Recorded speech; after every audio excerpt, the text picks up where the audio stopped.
Bonjour, bienvenue dans cette nouvelle vidéo. Aujourd'hui, on va parler de comment obtenir 1000 abonnés qualifiés sur Instagram. J'entends bien qualifiés puisque clairement aujourd'hui tout le monde est à la recherche de nouveaux followers, de nouveaux abonnés. Tu peux les avoir en une seconde, tu vas sur internet, tu peux en acheter. Mais clairement, je ne te déconseille de faire ça. C'est mon fils qui fait tout le temps ça. Quand il veut dire non, il dit X. Pourquoi? Parce que clairement, tu peux avoir des followers, tu peux les acheter, tu ouvres ton compte à 10 000, 15 000, 30 000, 100 000 abonnés. Mais si c'est des fakes, c'est pas des personnes qui vont liker, qui vont commenter, qui vont venir parler en message privé et qui vont devenir un jour clients, ça ne va pas avoir un impact positif sur ton chiffre d'affaires. L'idée, c'est quand même d'avoir des abonnés qualifiés, qui sont des prospects qualifiés, qui vont un jour devenir clients pour pouvoir développer ton chiffre d'affaires et du coup développer ton entreprise. C'est ça le but. Et aujourd'hui, j'aimerais justement te partager 5 étapes pour trouver des abonnés qualifiés sur ton compte Instagram. Ici, les meilleurs conseils pour être une femme entrepreneur à succès. Abonne-toi à la chaîne YouTube Anissa Happy Housewife. N'oublie pas d'activer la petite cloche pour être notifié à chaque fois qu'il y aura une nouvelle vidéo, puisque chaque semaine, je te partage une nouvelle vidéo sur le développement personnel, sur des conseils sur les réseaux sociaux, comment développer ton activité et également sur la vie de maman, puisque clairement, je suis une maman qui travaille et l'idée, c'est vraiment de trouver son équilibre entre les deux. Je suis Anissa du blog Happy Housewife et j'aide les femmes entrepreneurs à avoir du succès grâce aux réseaux sociaux, puisque clairement l'idée c'est de développer ton activité grâce à l'aide des réseaux sociaux et d'avoir une réelle communication digitale. Aujourd'hui, justement, j'aimerais te partager comment on peut obtenir 1000 abonnés qualifiés sur Instagram. Comme je te le disais tout à l'heure, l'idée c'est vraiment d'avoir des prospects qualifiés et pas d'avoir des abonnés en fait un peu fake, en fait, qui vont jamais commenter, qui ne vont jamais faire quoi que ce soit sur ton compte. Parce que clairement, si tu as des abonnés, alors oui, c'est peut-être flatteur pour ton ego pendant 3 minutes d'avoir un compte à 1000K, mais si c'est des fakes, c'est des achetés, clairement, il n'y aura aucun impact positif sur ton activité professionnelle. Et du coup, je vois pas trop l'intérêt d'avoir ça. Je préfère avoir une audience plus petite, d'avoir un nombre plus réalisable, mais que ce soit des personnes qualifiées qui vont liker, commenter, t'envoyer des messages, être intéressées par ce que tu proposes, et c'est ça qui va te permettre de développer ton activité. Donc vraiment reste focus sur l'essentiel. Avoir des abonnés qualifiés, c'est quand même beaucoup mieux qu'avoir un compte plein, enfin juste avec un chiffre, mais qui du coup derrière il n'y a rien, il n'y a personne derrière. Donc là on va voir 5 étapes pour pouvoir optimiser. Donc la première étape déjà, c'est d'avoir des objectifs précis et d'y aller étape par étape. C'est très important. N'essaye pas de vouloir atteindre tout de suite 10 000 abonnés, ça n'a aucun intérêt. La première étape, peut-être que si tu viens de démarrer ou si tu as déjà un compte où tu as quelques abonnés, vise par exemple les 100 premiers abonnés. Vise peut-être après les 200 premiers abonnés. Ensuite peut-être les 500, etc. jusqu'à 1000. Pourquoi? Parce qu'en fait, quand tu vas y aller crescendo, tu vas mettre en place des actions pour pouvoir justement atteindre ces chiffres-là et ça va te paraître atteignable, ça va te paraître réalisable et tu vas pouvoir te féliciter d'avoir atteint ce chiffre-là, d'accord? D'avoir atteint ce nombre d'abonnés qualifiés. Et clairement, une fois que tu as réussi à faire ça, ces premières étapes, tu verras qu'il faut juste dupliquer et faire la même chose pour atteindre après les 500, les 800, les 1000 abonnés, les 5000, les 10 000. Et après, c'est juste une question de duplication et de répétition. Et puis, tu as la loi des nombres, ça s'agrandit. Clairement, c'est ça. Donc, si tu vises directement 10 000 abonnés, ça va être vraiment chronophage, ça va être fatigant, ça va être épuisant. Tu ne vas pas voir le bout. Et du coup, entre-temps, le chemin va être tellement long et rempli d'embûches que ça va te paraître trop difficile.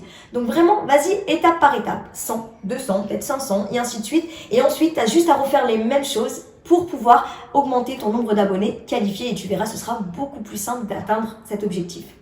Deuxième étape, être régulier en story et en post. Faut vraiment en fait que tu puisses être présent tous les jours en story. Je vais pas te dire tous les jours en post parce que c'est difficile au début d'être tous les jours présent en post sur Instagram, mais pourquoi pas 3 fois par semaine. C'est une régularité. Si tu le fais une fois dans la semaine d'après 2 fois, puis la semaine d'après 0 fois, puis la semaine d'après 1 fois, ça c'est pas de la régularité. Il vaut mieux avoir un chiffre petit. Je te dis 3 parce que 3 posts qualitatifs avec du contenu à haute valeur ajoutée, sincèrement il y aura des résultats. 3 posts par semaine, mais par contre en story, s'il te plaît, tous les jours, c'est vraiment indispensable pour pouvoir développer son compte Instagram. Troisième étape, il suffit de optimiser sa bio. Mais ça, je le vois tellement souvent, on ne voit pas ce que tu fais dans ta bio. Quand les gens arrivent sur ton compte, ils ont besoin de savoir qui tu es, qu'est-ce que tu proposes. Et la bio est très très importante Parce que c'est la première chose qu'on voit quand on arrive. La photo, le texte, si tu as un lien, et j'espère que tu as un lien, soit vers ton site internet, soit un multilien pour aller voir les différentes choses sur lesquelles tu veux rediriger tes prospects. Vraiment, c'est important. Donc, optimiser sa bio pour que les gens puissent venir voir et rebondir directement dessus. Quatrième étape, une stratégie de hashtag. Alors en ce moment, en plus, là, au moment où je tourne la vidéo, jusque-là, on était en mode entre 15 et 25 hashtags, c'est très bien, etc. Et là, on a eu le directeur de Instagram qui a annoncé qu'entre 3 et 5 hashtags, ça suffisait largement pour pouvoir développer son compte. J'ai envie de te dire qu'il faut avoir une bonne stratégie de hashtag, que ce soit 5 hashtags ou 15 hashtags par post, tant que ça fonctionne pour toi. Tu peux toujours utiliser 10 à 15 hashtags sur un post, ou alors utiliser que 3 à 5. En fait, il faut que tu trouves un truc qui te convienne toi.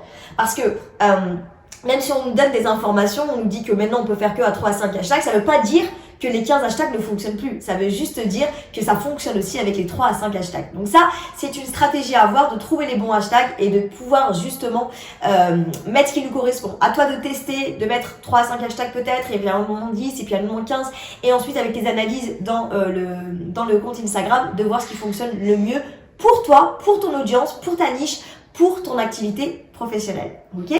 Et la dernière étape, c'est de justement commenter sur les hashtags qui sont liés à ton thème. C'est-à-dire que tu vas déterminer un nombre de hashtags qui sont liés à ton activité, qui sont liés à ton thème, et tu vas aller commenter. Parce que en fait, si tu n'es pas présente chez les autres, comment tu veux te rendre visible? Ça ne suffit pas que de poster. Il faut aussi que toi, tu te rendes visible chez les autres. Donc, aller commenter sur des hashtags, aller commenter sur d'autres comptes, vraiment être présent. Donc, tu peux te prendre un petit temps dans la journée pour aller commenter, pour aller liker, de façon sincère bien sûr, pas juste avec un emoji, etc. Ça n'a aucun intérêt, mais vraiment d'aller t'intéresser à ce que font les autres personnes qui sont aussi touchées par ta thématique, pour que tu puisses toi aussi interagir, te montrer visible auprès des autres. Voilà les étapes, je les ai juste énumérées, je suis pas rentrée dans le détail, mais justement j'ai préparé un atelier gratuit où je rentre dans le détail pour vraiment t'aider à propulser ton compte Instagram et à trouver des abonnés qualifiés. Moi c'est comme ça que j'ai fait et c'est comme ça que je le fais à tous mes coachés, toutes les personnes qui suivent mon accompagnement. Là c'est un atelier gratuit, d'accord, que je te propose, c'est vraiment pour pouvoir t'aider. Je sais que quand on commence sur Instagram on est un peu perdu et je rentre vraiment dans le détail de toutes ces étapes pour que tu puisses trouver 1000 abonnés qualifiés. Je te laisse télécharger l'atelier juste en dessous dans la description et tu vas recevoir par email un atelier qui va te permettre de vraiment bien comprendre toutes les étapes et je te conseille d'appliquer étape par étape pour que tu puisses obtenir 1000 abonnés qualifiés. Merci d'avoir été là jusqu'au bout. Maintenant, j'espère que tu as un peu mieux compris, mais vraiment, va voir l'atelier, c'est ce qui va te permettre d'avoir encore plus d'outils pour pouvoir développer ton compte Instagram. Je te laisse d'ailleurs me rejoindre sur Instagram si ce n'est pas déjà fait. Je te partage toutes les coulisses de ma vie de maman et de femme entrepreneur. Également, n'oublie pas de t'abonner à la chaîne YouTube Anissa Happy House Vibe et de activer la petite cloche pour être notifié, puis chaque lundi, je te partage une nouvelle vidéo. Et puis, je te dis à la semaine prochaine.